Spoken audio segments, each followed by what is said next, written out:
Assalamualaikum warahmatullahi wabarakatuh. Perkenalkan, nama saya Resi Pratiwi dari Prodi Akuntansi kelas 03. Dibuatnya video ini adalah untuk memenuhi tugas mata kuliah Pendidikan Agama Islam dengan dosen pengampu Ibu Nia Kurniati Hasibuan.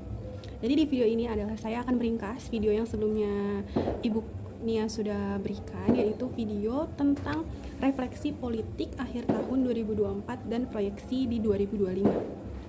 Jadi video itu berisikan kilas balik dari politik pada tahun 2024 di bidang pemerintahan, hukum, ekonomi, sosial budaya agama, dan politik internasional. Saya jelaskan dulu yang di bidang pemerintahan. Jadi di bidang pemerintahan itu pada masa selama 2024 itu diduga adanya dinasti politik atau oligarki yang mana keluarga pejabat itu ikut andil dalam pemerintahan. Contohnya saja dari masa pemerintahannya Bapak Joko Widodo, yaitu ketiga keluarganya. Yang pertama ada Mas Gibran Rakabuming Raka, itu mencalonkan diri sebagai wakil presiden Republik Indonesia pada tahun ini dan meraih kemenangan dan sekarang menjabat sebagai wakil presiden Republik Indonesia. Kemudian yang kedua ada putra ketiga Bapak Joko Widodo, yaitu Mas Kaesang, yang mana sekarang menjabat sebagai ketua partai politik dari Partai Solidaritas Indonesia. Kemudian yang ketiga ada menantunya, yaitu Mas Bobi Nasution yang menjabat sebagai wali kota Medan. Dan yang terakhir ada ipar dari Joko Widodo, yaitu Anwar Usman yang menjabat sebagai ketua MK. Kemudian kita bergeser lagi ke hasil pilpres. Nah, jadi pemilihan presiden kemarin itu diduga adanya kecurangan pada pemilu, yang mana Prabowo dan Gibran ini memenangkan voting itu cuman satu putaran yang meraih 58% dari suara seluruh masyarakat Indonesia, yang mana ini membuktikan bahwa lebih dari setengah penduduk Indonesia itu memilih Prabowo dan Gibran. Kemudian kita geser lagi di bidang hukum. Di bidang hukum, Indonesia di tahun 2024 itu sangat marak terjadinya korupsi. Contohnya itu yang paling viral kemarin ada korupsi timah, yaitu sebesar 271 triliun. Kemudian di bidang ekonomi itu terdapat isu yang akhir-akhir ini juga viral, itu di tahun 2025 itu PPN naik menjadi 12%. Seperti kita ketahui, pajak merupakan sektor utama pendapatan negara. Nah, persoalannya ini di sini bukan semata di PPN, melainkan pada pajak sebagai instrumen pendapatan negara. Nah, akar masalahnya di mana? Akar masalahnya adalah ekonomi di Indonesia itu tidak diatur dengan syariah Islam, melainkan sistem ekonomi sekuler kapitalisme.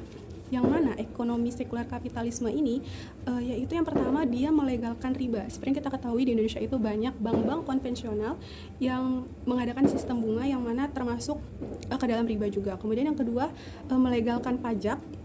Kemudian yang ketiga adalah dikuasai oleh segelintir konglomerat.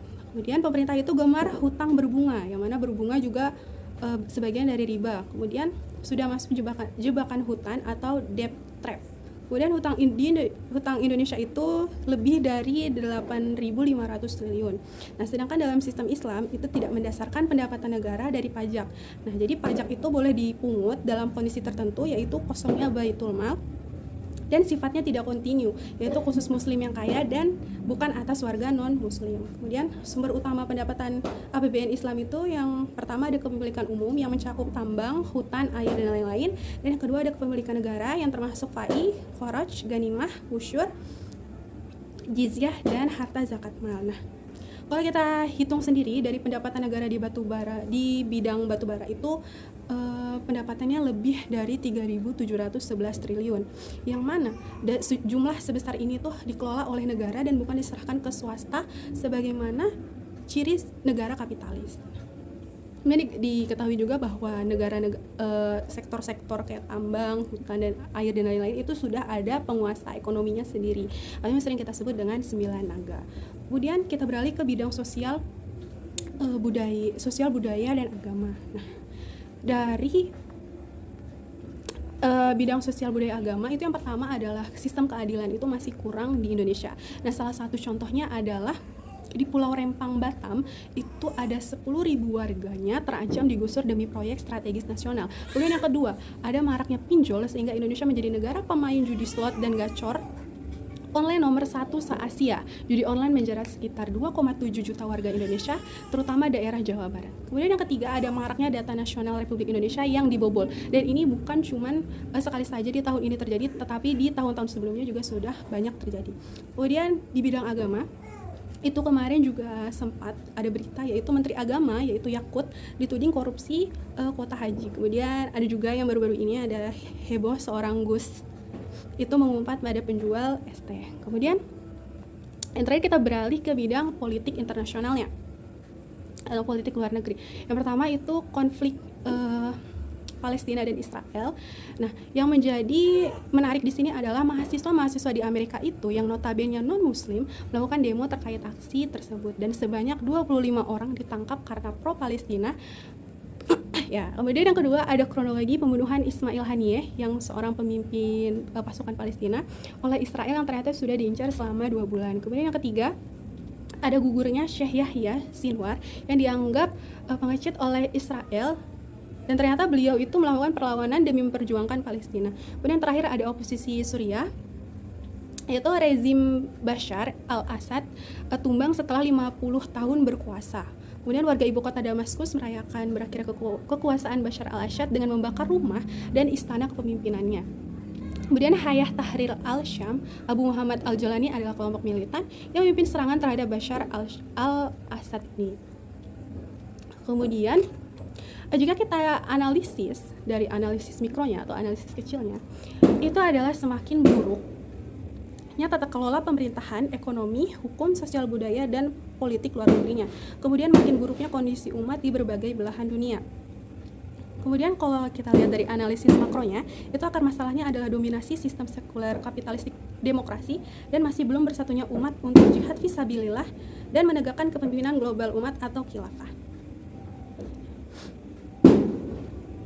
Kemudian umat itu harus bangkit. Bangkit ini adalah meningkatkan taraf berpikir umat dengan asas keimanan. Kemudian bagaimana arah perubahan Indonesia ke depannya adalah tentunya dengan mengikuti Islam kafah, yaitu bukan kapitalisme atau komunisme. Karena di Islam sendiri mengajarkan, apalagi di dimensi 3 itu mengajarkan bagaimana cara kita menjalankan sistem pemerintahan dan lain-lain. Kemudian metode perubahan politik Islamnya yaitu meneladani dakwah Rasulullah SAW. Kemudian kekuatan politiknya adalah kekuatan yang menginginkan seluruh pengaturan urusan masyarakat dengan hukum Islam. Kekuatan ini ada dalam diri negara, umat, dan negara. Nah, kemudian 2 pilar kekuatan politik umat itu yang pertama adalah kedaulatan berbasis syariah yang mengacu pada sistemnya dan kekuasaan berbasis umat yang mengacu pada orang-orangnya atau masyarakatnya. Kemudian bagaimana mengembangkan kekuatan politik Islam ini? Jalan satu-satunya adalah dengan melakukan dakwah kolektif berjamaah pendidikan politik Islam melalui partai politik Islami ideologis untuk menghasilkan umat yang memiliki kecerdasan politik Islam, termasuk di dalamnya kesadaran politik dalam memperjuangkan tegaknya Islam kafah dan khilafah. Kemudian kesimpulannya adalah akar masalahnya adalah sistem sekuler kapitalistik demokrasi dan masih belum bersatunya umat dalam kepemimpinan global umat. Dan implikasi politiknya adalah yang pertama adalah cabut dan campakkan sistem sekuler kapitalistik demokrasi, dan kemudian yang kedua adalah tegakkan syariah kafah dalam bingkai khilafah Islam yang akan menjadi adidaya baru mengalahkan Amerika dan lain-lain. Jadi untuk solusi Indonesia di tahun 2025 adalah menerapkan sistem pemerintahan sesuai dengan Islam kafah.